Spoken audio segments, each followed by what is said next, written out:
All right, everyone, welcome back. It's a good day today because we are going to finish up the first batch of those notes and put those to rest. Well, at least I'll finish up the parts that I need to talk about. We just got a little bit of review today. Let me let these new people in here. Okay, so we're going to finish that up, and then the school has a video they want me to show you. So I'm going to show that for probably the second half of the class. So hopefully everyone is doing well. I think we find out fairly soon if we're going to do hybrid or the full-time. I heard the meeting is on Thursday, so we will probably hear something by next Monday, Tuesday, I would imagine. So let me find my notes here. There we go.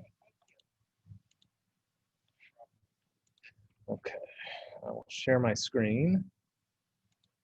And below to you too.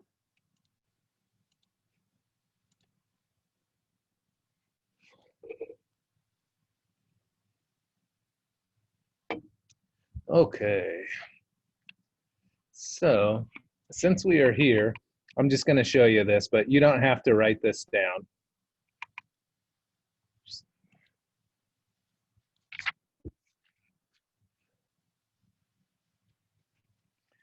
So when you talk about electricity, we usually use pretty normal numbers. But as soon as you start getting into electronics, then the numbers get to be really hard. And the reason is because the numbers get to be extraordinarily tiny. So I just want to show you these little prefixes real quick and show you the symbols of them, and then we'll talk about them a lot. Okay, so we've got mega symbol, which is an M. That means a million times whatever the number is. So if it was like 7M, that would be 7 million. Or for K, that's 1,000. So it would be 7,000. So if it was 7K, it'd be 7,000. I think you guys are used to K because we use that one a lot. That means kilo or 1,000. So that's one that we use quite a bit.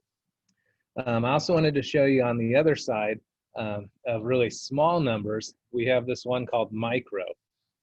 And micro means 1/1,000,000th of an amp or 1/1,000,000th of a volt. And usually when we see these really tiny numbers like that, we're going to be talking about amps because electronic stuff uses really, really tiny amounts of electricity. So you can see the math sometimes gets pretty tough when you have to deal with things like 6/1,000,000th of an amp. Okay, so that's a very common one that we use is micro, or that little, I think they call it like a mu, which is a weird shaped U, mu. Okay, so kind of cool stuff there. But I think we've mostly finished everything. So I wanted to kind of do a review. Oh, there's one other thing that we needed to mention. Can't remember if we did it or not, but I would like you, sorry, we're getting a bunch of late people coming in. Let me let them in. Okay, so way back here at the beginning of these notes, we talked about resistance. Got that one. There we go. Okay, we talked about resistance. Now I want to make sure you guys all think about these and just like internalize them into your brain. Okay, you don't need to remember the exact like math on them, but I just want you to remember these are the things that increase resistance. So if you haven't written these down yet, and I don't think we have yet, but we've been doing this for several days, I don't remember. But go back all the way to the top of your notes and you'll have resistance in there. Remember we talked about volts, amps, and ohms, or resistance. So go all the way back up to that resistance. And I want you to think about these. They're all very basic. They're all kind of obvious intellectually. So they're easy to know, but I just want these to stick in your head. So I'm going to cover them. So the atomic structure of the material. These are all things that determine resistance, okay? So the atomic structure. Remember we learned some materials conduct electricity really well, like silver, and then some don't conduct it very well, like wood or plastic or rubber, okay? So whatever the atomic structure is, or basically what the material is, that's gonna determine resistance, okay? So copper is what we're gonna be using most of the time, okay? So the atomic structure. Then we have the length of the conductor. Now, all of you guys as electricians should understand this. The farther that conductor is stretched, the more resistance is going to be in it. Okay, and if you think of yourself blowing through a straw and then blowing through a garden hose, you'll notice the garden hose is a lot harder to blow through because there's a lot more resistance in there. Okay, so the longer you have to push that electricity, the more resistance is going to be in it. So in other words, if you have to push it a long ways, we either have to up the voltage or up the wire size to reduce the resistance. So, okay, so far we know the type of material is going to affect resistance, the length of the material is going to affect resistance, and then the diameter of the conductor. Okay, now the diameter means how far from the center it is. Okay, so if we imagine this circle here, and I'll put my nose right in the middle, my nose would be the center, and if I measured from my nose to the edge, that would be the radius. But if I measured all the way across the whole circle, that would be the diameter. Okay, and the diameter is what we're worried about. The bigger the diameter of the wire, the less resistance it's going to have. So that's why telephone pole wires are really huge, and that wire for your mouse is really small. Okay, the wire for your mouse is only going a couple of feet. It's not pushing much voltage or amperage, so it can be a tiny little thing. Okay, if you need to reduce the resistance, though, you're going to have to put a much bigger wire in there. Okay, all right, the temperature.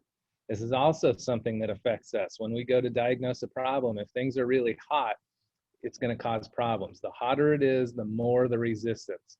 So what happens if you have a loose connection? Say like this little V prong is attaching to this one, and the connection's not very good, it's kind of loose, and so we get resistance, which heats it up. As it heats up, the resistance goes up, which makes it resist even more and more and more. So that it's a self-defeating cycle. So the temperature plays a very big part in resistance. Okay, the hotter it gets, the more resistance it's going to have. Okay, that's, like I said, that's really important for us because a lot of times a bad connection will add resistance, and then that resistance gets hot, right? Because resistance usually changes into heat. And so since it's hot, now the resistance goes up, which makes it have more difficulty, which heats it up more, which, okay, and it's a self-defeating cycle. So in other words, temperature is a huge one. Whenever we see hot temperatures with electrical, that's usually a problem. So that's why it's important to us, okay? More temperature, more resistance, and that's what we have to watch out for. Yeah, Mason, go ahead. Does that have to do anything with devices overheating? Does it have to do with what? Like computers overheating? Yes, resistance causes a lot of the heat, and you know, like some of the parts of your computer get really hot, like the CPU and the GPU, especially the graphics processor. Okay, those get really, really hot because there's a lot of electricity going back and forth. Remember, billions of things a second sometimes. That's how fast some of these things are. So yes, they'll superheat up, and that heat is because of resistance. So whenever you have electricity flowing through things, it's going to cause there'll always be a little bit of resistance, and so it's always going to heat up. And since those computer chips are going so fast, yeah, it causes a lot of heat. And that's why you have to come up with ways to control that. Some of you guys probably have those really high-end liquid cooled computers, but most of us are just going to have air cooled. So we'll blow air across fins that will cool it down. Let's see here. Yes, these prefixes are used for farads. They'll be like, you could say like microfarads is a very common measurement for capacitors.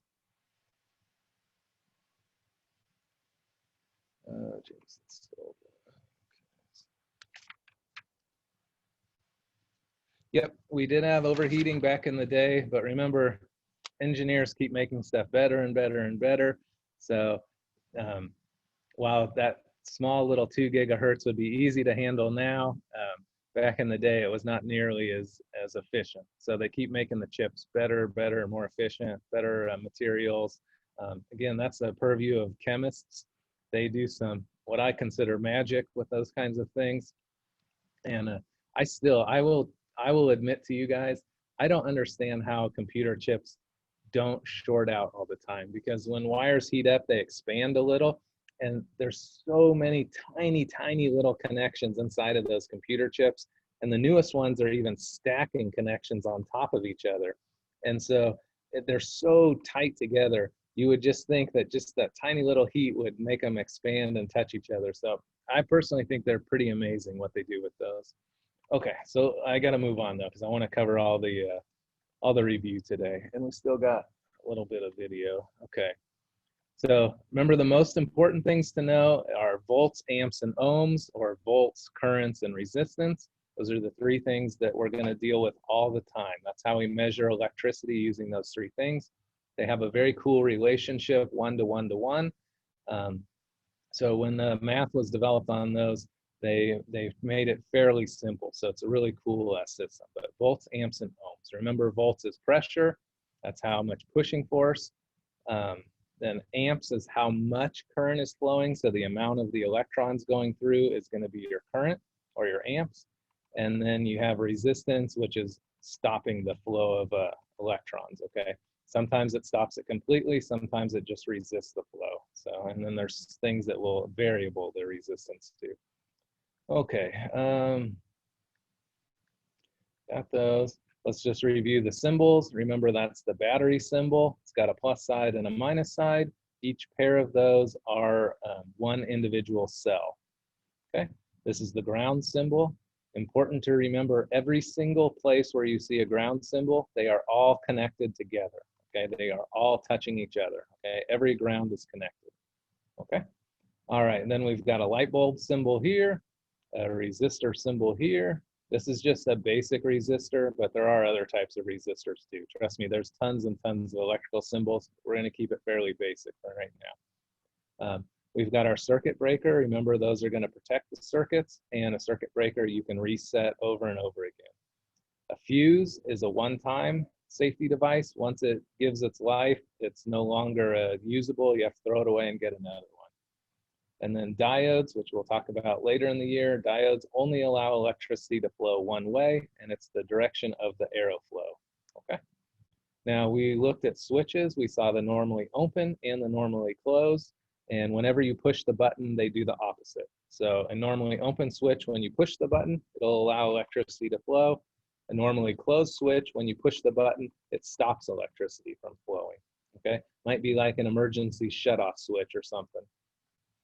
Okay, we've got our circuits. We know there's series, parallel, and then series parallel. And in a series circuit, we know electricity only flows one direction. That's it. Okay. And in a, let's move to parallel. And in a parallel circuit, we've got multiple directions that the electricity can flow. The advantage of the parallel is that a cut in the line does not necessarily mean that everything dies. Okay. In the series, you cut it anywhere, everything's dead. In a parallel, that's not true. If I cut it over here at R2, R1 would still get electricity. And then we have the series parallel circuits, which is just a little more complicated. And these are what we use most of the time. We usually use a series parallel circuit, okay? Even when we want parallel circuits, we usually use series in there somewhere to protect the circuit, okay? We'll do a bunch of diagrams for that later on. Okay,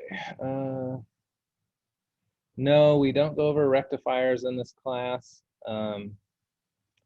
We do not cover inverters either. Okay, we will talk a little bit about that when we talk about converting alternating current to direct current, but that's about it. We don't really cover much other than that. Okay, I gotta show you a video here, so let me go grab that.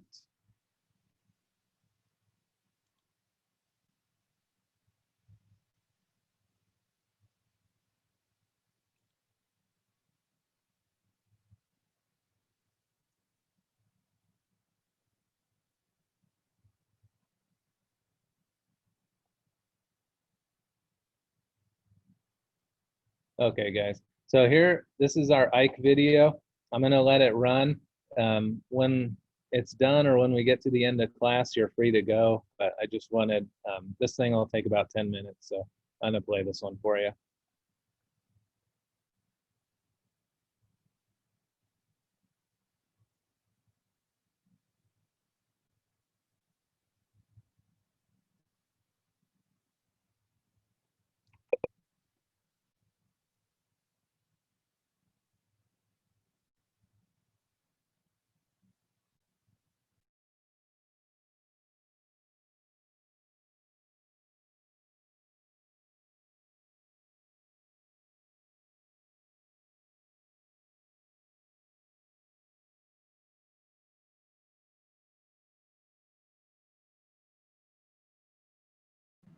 Yeah, I couldn't hear either. Let me see. I'm not sure there's sound yet because I have all the volumes up. Let's just see here.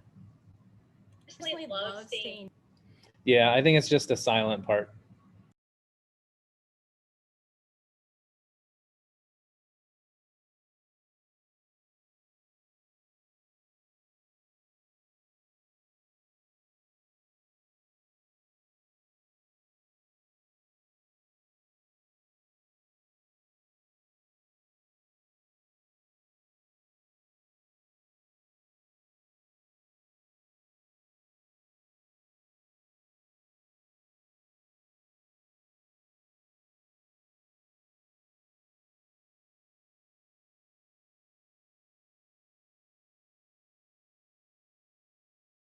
Hello, Wildcats. Today I am with my classmates and they will be telling you what principled means to them. What principle means to me is that it's someone who knows the difference between right and wrong and always trying to do the right instead of the wrong.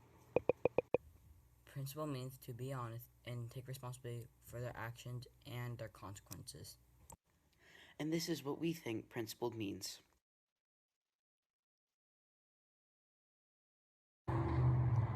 Hello, Wildcats, and welcome to the weather for September. Smoke has been off and on, but when there's no smoke, there have been clear skies. It's pretty nice weather, pretty much some heat, some cold. Starting to get colder, so make sure you wear some warm clothes and yeah, have a great day, Wildcats.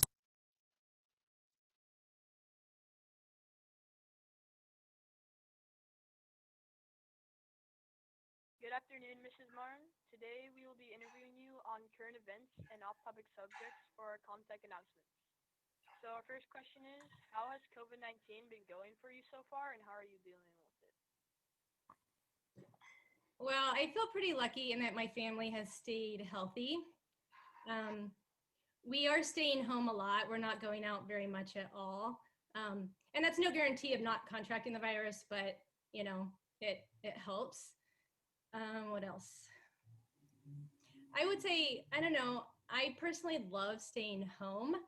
We are a family that's always on the go, really busy with sports and a bunch of other activities. So staying home has been nice, just kind of slowing down the pace. And I guess just making the best out of a really horrible situation. So it's been okay for us. So for our second question is, would you want a shark as a pet? Yeah, that's off topic. I would say no. I can't even keep a goldfish alive, so I don't want the responsibility of a shark. Although I do have a swimming pool, but it's probably not a good idea. So I no, pass on that one. Do you prefer online or in-school regular school? I don't really know. I happen to love both for different reasons, but I don't know. I guess the way I feel is it's not really a preference. Like it's a necessity. Like teaching online is what we have to do right now to stay safe and healthy. So it's a matter of making the best of it, and I've actually really enjoyed it. So I don't know which one I prefer more. I like them both. What is your favorite part about distance learning? Favorite part. I have a million. One is I don't have to commute to work. I don't have to iron. If I'm having a bad hair day, I can just like step back. What else? I haven't had to memorize kids' names yet. I'm actually really bad at that. You guys will see whenever we get back in the classroom. So I love having everyone's names right here. That's just honest. What else? I'm getting better at problem solving and technology. I think that's a huge benefit for me. So I don't know. I love a lot about it. I could go on and on about that. What is your favorite part or least favorite part about distance learning? I guess just kind of lacking control and and expecting the unexpected. You know, I could have what I think is a really great lesson. Kids are there, they're ready to go, and then technology fails. So that's kind of been a bummer. But I can't. But it's the same thing happens in my regular classroom. My Apple TV kind of, you know, like decides not to work on a whim all the time too. So it's just one of those things where you just have to kind of roll with it and figure out something else. And what is your favorite ice cream flavor? Favorite ice cream. I actually don't eat ice cream anymore, but as a kid, my absolute favorite, I had two favorites. One of them was called Pink Champagne, which I just got at a specialty store. And then my main favorite was Double Chocolate Malted Crunch, which I bought at Thrifty's Ice Cream. I think they still have Thrifty's and Rite Aids, I have heard. Yeah. Although I don't think you can get the triple scoop for 40 cents like I could when I was a kid. But yeah, check out that flavor. It's pretty good. Okay. Thank you, Miss Martin, for your time, and have a good day. Thanks.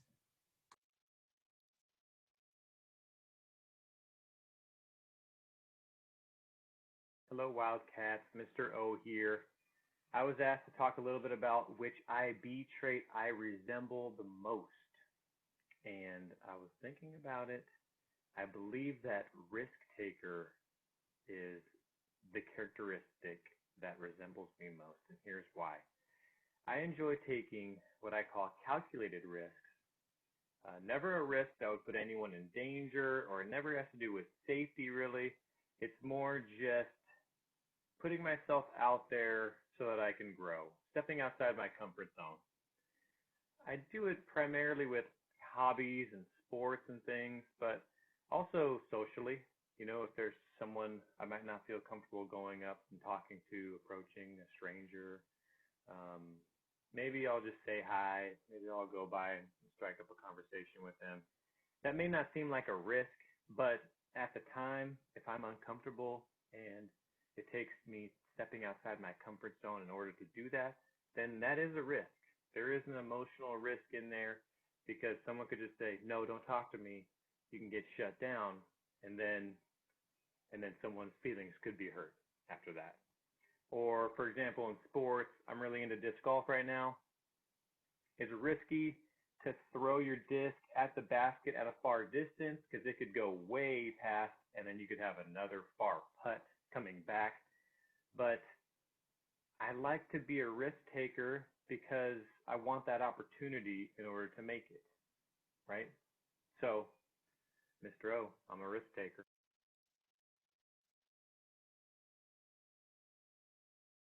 Once quarantine is over, I'm looking forward to seeing all my friends again.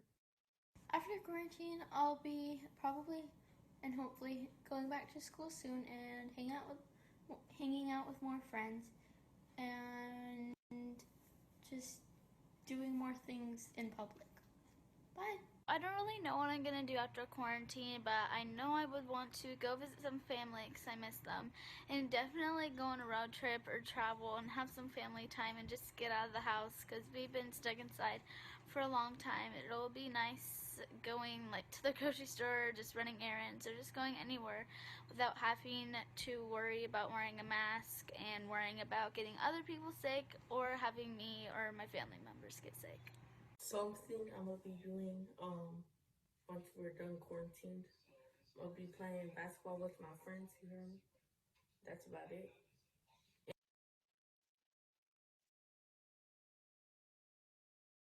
Hello, my name is Jonathan Miller. Today I'll be answering a few questions. The first question is, how do you like distance learning? Personally, I don't really enjoy distance learning too much. It's kind of annoying. I'd much rather go back to school. Things I dislike about distance learning is it's hard to stay focused and motivated when you're at your house and there's a lot of distractions and stuff like that. But one thing I do like about distance learning that kind of goes against what I just said is that you are in your house and you can kind of get up whenever you want. You don't have to ask permission. How's my community project going is the next question. I haven't started my community project, so I can't really answer that. What am I doing for my community project is the next question and the last question. So I originally was gonna do a canned food drive for the homeless, but I just sent out an email saying that the community projects are gonna be a little bit different this year, so I might have to change that. Thank you. Bye.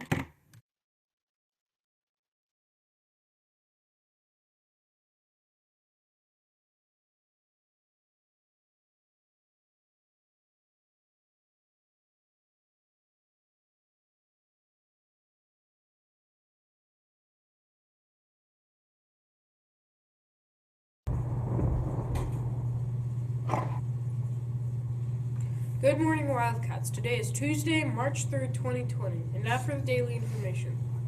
Boys volleyball trials run this Tuesday to Thursday from 3:30 to 5 p.m. You must have an athletic clearance for 2 tryouts. Get one from the front office from Ms. Carthy or Mrs. Strider. March's IB trait is risk taker. Risk takers approach unfamiliar situations and uncertainty with courage and forethought and have the independence of spirit to explore new roles, ideas, and strategies. They are brave and articulate in defending their beliefs. Attention all PE shirts. The PE department will be hosting a pizza lunch to celebrate you and your hard work throughout the year. Please join us in P2 at lunchtime this Friday, March 6th. Did you miss the winter formal? Here's a short recap of what happened.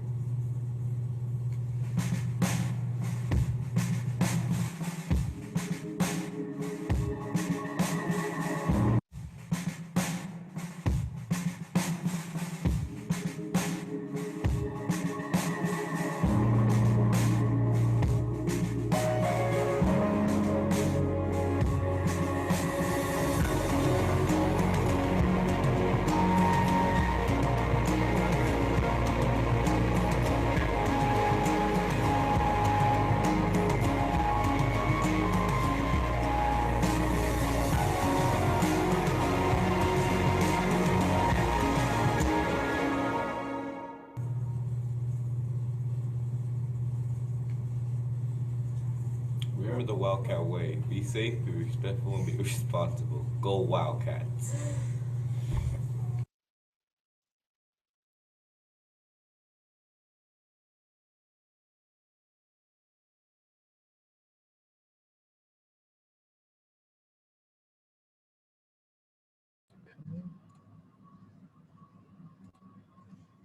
All right, guys, for any of you that are still here, that is it. I will see y'all tomorrow. Have a good day and enjoy yourselves.